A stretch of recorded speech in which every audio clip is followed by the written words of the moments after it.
Corruption at the Capitol was an enduring theme during the state legislature's 2015 session. The year ending, of course, with the convictions of its top two leaders, Dean Skelos and Sheldon Silver. The new session began today, and already questions are being asked about ways to curb corruption this year. Kimberly Howard took a look at several options that were discussed today. She joins us now from our Capitol Bureau with just what they were and their chances, I guess. Kimberly?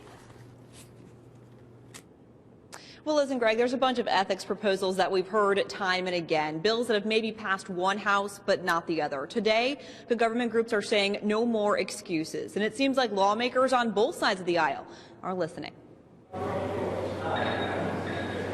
And with that, the 2016 legislative session is underway. Assembly Speaker Carl Heastie wasting no time getting to one issue that's taken the spotlight: public corruption. Make no mistake, over the coming weeks, discussions around proposals on ethics will be a priority of this House. Good government groups are calling on lawmakers to sign a clean conscience pledge, commit to passing a package of reforms that includes closing the so-called LLC loophole, a law that allows corporations to hide behind limited liability companies and then contribute to campaigns at a much higher rate. We don't think that those companies should be treated any differently than any other business.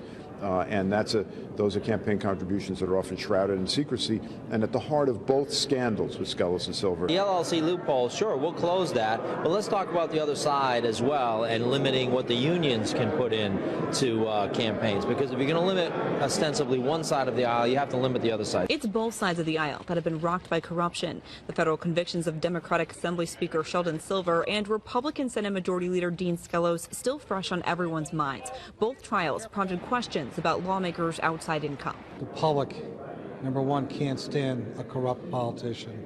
But what's running a close second is career politicians. In this body, because of the diversity of where individuals have educated themselves, where they've lived, what they've done in their careers, and what they continue to do in their careers, is important to the overall success of how we represent the state of New York. Other ethics proposals being floated include more transparency when it comes to spending taxpayer money and fairness, bring in term limits. The other thing is we need to eliminate the pensions of those that have been convicted for public corruption.